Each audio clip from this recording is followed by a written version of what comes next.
நாங்கள் CS rank match தாங்க பார்க்குறோம். நான் என் ஃப்ரெண்டு 2 பேர் ஆடிட்டுருக்கோம். கேஜிஎஸ் ஸ்குவாடு அவரும் யூடியூப் இருக்கான். என் ஃப்ரெண்டு தான். டிஎன்டபிள்யூடி என் ஃப்ரெண்டு தான். அவன் யூடியூப் வச்சுருக்கான்.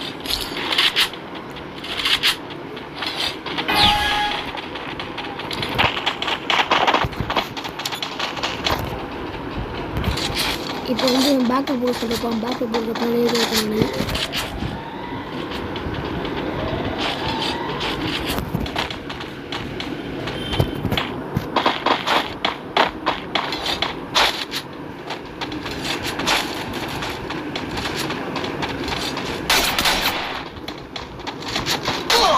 First doom. பண்ணுவாங்க அவனை தான் போட்டு எழுதிட்டுவேன்.